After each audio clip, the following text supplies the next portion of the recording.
मोहब्बत से बोल सुभान अल्लाह। कि करबला में जब हुसैन का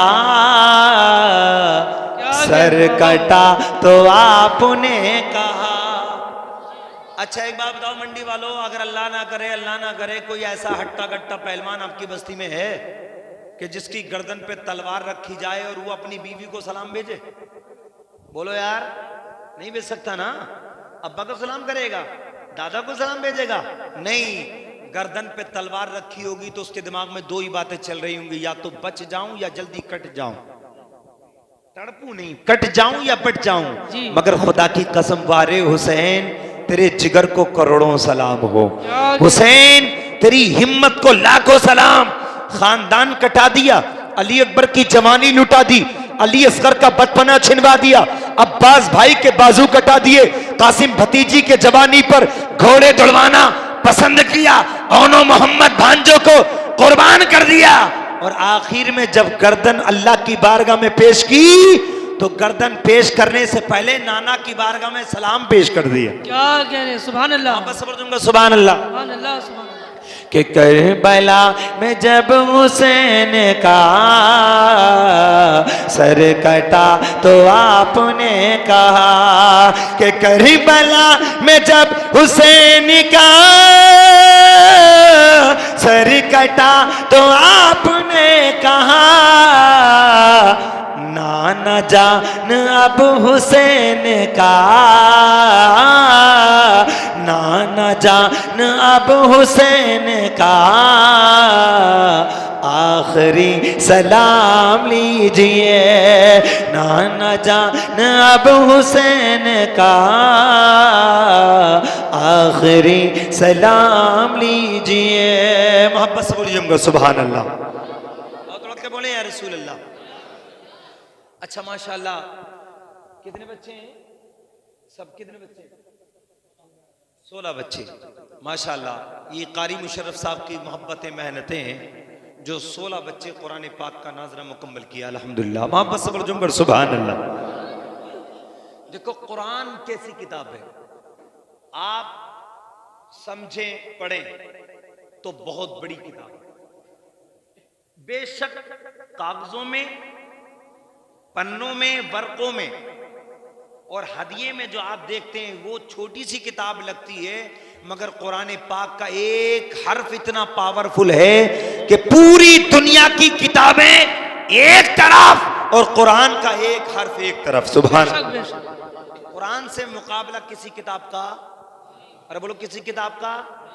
अच्छा जब कुरान अफजल है तो कुरान का पढ़ने वाला भी तो अफजल होगा ना यार। जो किताब जितनी अफजल होती है उस किताब को जो पढ़ता है वो भी उतना ही, अरे बोलो वो भी उतना ही अफजल होता है। ये बच्चे बेशक बच्चे हैं, लेकिन ईमानदारी से हाफिज फरहान साहब बैठे, इधर हाफिज सुलेमान साहब बैठे, हकीम मौलाना शुएब साहब बैठे, ये मेरे सब अपने हैं। खानदान का मामला है, स्टाफ का मामला है। ये मुझसे मोहब्बत करें, मैं इनसे मोहब्बत करूं, मैं इनकी तारीफ करूं, ये मैं तारीफ करूं, ये मेरी तारीफ करें तो कोई बात नहीं। अपना अपने की तारीफ करता है, ये कोई कमाल नहीं है। लेकिन मंडी वालों, पुराने पाक पढ़ने वाले का मकाम इतना ऊंचा है, इतना ऊंचा है। एक तारीफ करता है दुनियादार, जिस तरीके से मैं कहूं हाफिज सुलेमान बहुत अच्छे हैं, मेरी नजर में अच्छे हो, मौलाना शुएब साहब बहुत अच्छे हैं, मेरी नजर में अच्छे हो, आपको अच्छे ना लगते हो, मैं इनकी नजर में अच्छा हूं, आपको अच्छा नहीं लगता हूं, इसलिए कि दुनिया का मिजाज है। एक इंसान किसी को अच्छा लगता है, किसी को अच्छा नहीं लगता। एक इंसान के अंदर किसी को कमाल नजर आता है, किसी को ऐब नजर आता है। लेकिन मंडी वालों, मैं तारीफ करूं, हो सकता है अच्छे भी हों, बुरे भी हों। मौलाना सुलेमान अच्छे भी हों, बुरे भी हो सकता है मैं तारीफ करूं, बुरा हो सकता है तुम तारीफ करो, बुरा हो सकता है आलिम तारीफ करे, बुरा हो सकता है कारी तारीफ करे, बुरा हो सकता है। लेकिन जिसकी तारीफ आमना का लाल कर दे वो कभी बुरा नहीं हो सकता। नारा तकबीर, नारा रिसाला, नारा हैदरी, नारा हैदरी। मोहब्बत से बोलो सुभान अल्लाह। अब नबी की तारीफ देखो, पूछो या रसूल अल्लाह आपने तारीफ किसकी की है? क्या नमाजी की तारीफ की है? नबी फरमाएंगे नहीं। या रसूल अल्लाह आपने हाजी की तारीफ की है? नबी फरमाएंगे नहीं। या रसूल अल्लाह आपने ज़कात देने वालों की तारीफ की है? नबी फरमाएंगे नहीं। या रसूल अल्लाह सदका खैरात करने वालों की तारीफ की है? नबी फरमाएंगे नहीं। फिर पूछा जाए आलम तसव्वुर में, या रसूल अल्लाह मुस्तफा जाने रहमत आप बता दो आपकी नजर में कौन अच्छा है, उम्मत में कौन अच्छा है? मेरे नबी फरमाएंगे खैरुकुम मन तअल्लमल कुरान व अल्लमा। नबी फरमाते हैं तुम में सबसे ज्यादा अच्छा वो है जो कुरान पढ़ता हो, दूसरों को कुरान पढ़ाता। क्या कहने बाबा बाबा बाबा, सुभान अल्लाह सुभान अल्लाह। सोचो यार, नबी ने जिसे अच्छा कह दिया वो बुरा। अरे बोलो वो बुरा। नबी ने कुरान पढ़ने वाले को अच्छा कह दिया, दुनिया कितना ही बुरा कहे वो बुरा नहीं हो सकता। और नबी जिसे बुरा कह दे वो अच्छा नहीं हो सकता। अब नबी ने फरमा दिया खैरुकुम मा तअल्लमल कुरान व अल्लमा, तुम में बेहतरीन वो है जो कुरान पढ़ता भी हो और दूसरों को कुरान पढ़ाता भी हो। सुभान अल्लाह। ये बच्चे बड़े अच्छे हैं, इनके उस्ताद बड़े अच्छे हैं, ये हाफिज कुरान सब अच्छे हैं, ये उलमा सब अच्छे हैं, ये कारी सब अच्छे हैं। इसलिए कि ये 5 और 10 साल मदरसे में रह के अपने दुनियादारी को रोशन नहीं करते, मुस्तफा की दीनदारी को रोशन करते और ईमानदारी से। अल्हम्दुलिल्लाह एक वली कामिल जिसको जिंदा शामदार के नाम से दुनिया जानती है, मोहब्बत से बढ़ सुभान अल्लाह, हजरत सैयदना शेख बदिउद्दीन जिंदा साहिब मदार रहमतुल्लाह अलैह। जानते हो उन्होंने 18 साल तक कुछ नहीं खाया, 18 साल तक कुछ नहीं खाया और एक जोड़ा पहने हुए थे व्हाइट कलर का, सफेद कलर का। 18 साल तक उस पर धब्बा तक नहीं आया। मोहब्बत से बढ़ सुभान। 18 साल तक धब्बा नहीं आया। 500 उलामा थे, 500 आलिम उनके सामने। शाह मदार साहब जलवा फरोज है। किसी आलिम ने पूछा हुजूर आपको 18 साल इस लिबास को पहने हुए हो गए, अभी तक कोई धब्बा नहीं लगा, क्या बात है? जिंदा मजार ने इरशाद फरमाया तुमने देखा है? जिंदा शाह मदार ने फरमाया तुमने देखा है बगले को? बगले को कहा वो परिंदा बगला व्हाइट कलर का, सफेद कलर का देखा है? सबने कहा देखा है। कहा उस पे कोई धब्बा है? उस पे कोई धब्बा है? कहा उस पे तो कोई धब्बा नहीं है। बोले लोगों, जब एक परिंदा होके उसके बदन पर धब्बा नहीं हो सकता, मैं तो मुस्तफा का आशिक हूं, मुझ पे धब्बा कैसे हो सकता? नारे तकबीर, नारे रिसालत, हजरत जनाब सुलेमान साहब किबला। क्या कहने बाबा बाबा, वापस से बोलूंगा सुभान अल्लाह। और ये तो धब्बे की बात है, ईमानदारी से हम तो वो सुन्नी है कि हमारे मरने के बाद कफन पे भी धब्बा नहीं लगता। अरे बोलो हमारे कफन पे भी धब्बा नहीं लगता। शायर ने बहुत पहले कहा था जमी मैली नहीं होती, जमन मैला नहीं होता, मोहम्मद के गुलामों का कफन मैला नहीं। ये मोहम्मद के गुलामों की पहचान है। और दूसरी बात, अब आज आपसे 18 साल तक लिबास के ताल्लुक से सवाल किया, आपने बेहतरीन जवाब दे दिया। दूसरा सवाल आपसे किया गया था हुजूर 18 साल हो गए, आपने कुछ खाया पिया नहीं? हमने आपको खाते पीते हुए नहीं देखा। जिंदा शाह मदार ने इरशाद फरमाया था जानते हो मेरे जिस्म को जब ग़िज़ा चाहिए होती है ना तो मैं कुरान खोल के पढ़ लेता हूँ। सुभान अल्लाह, मोहब्बत से झूमकर सुभान अल्लाह।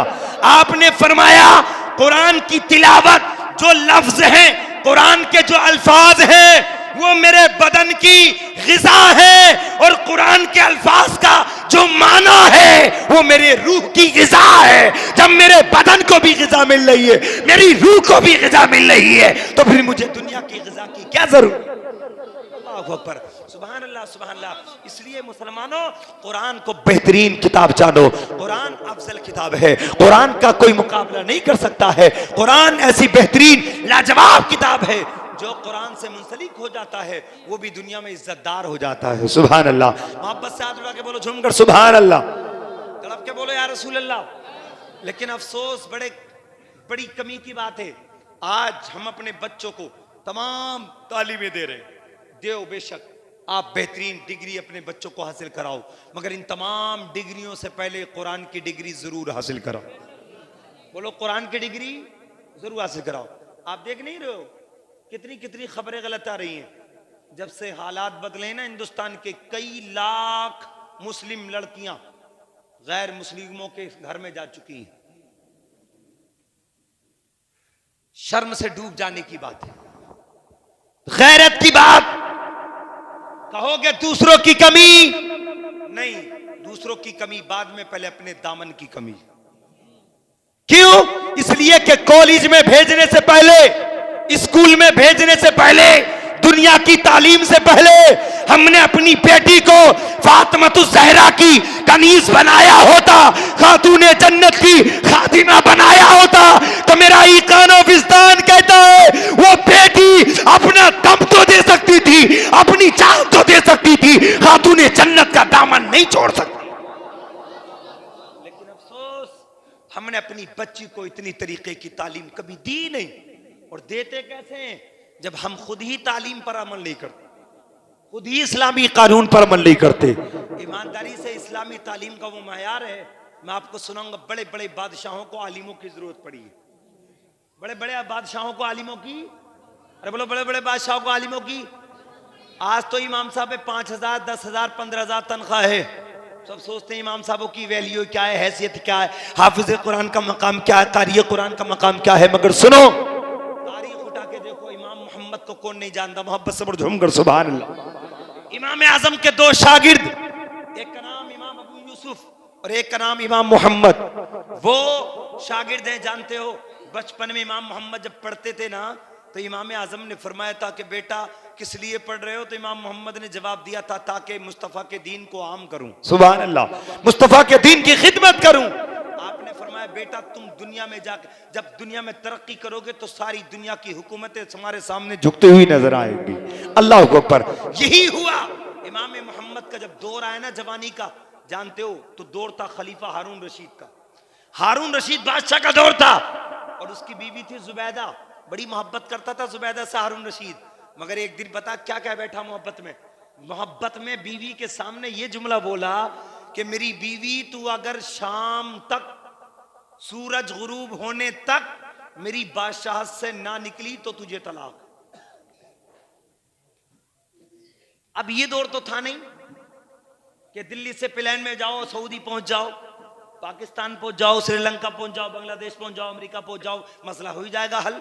ये उस वक्त का दौर है जब कोई ट्रेन और प्लेन, ऊंट थे, घोड़े थे, और उसकी हुकूमत इतनी लंबी चौड़ी थी कि अगर किसी रफ्तार, तेज रफ्तार घोड़े पे उसकी बीवी बैठती तो 2 दिन तक तो उसकी हुकूमत से नहीं निकलती। और कह क्या बैठा?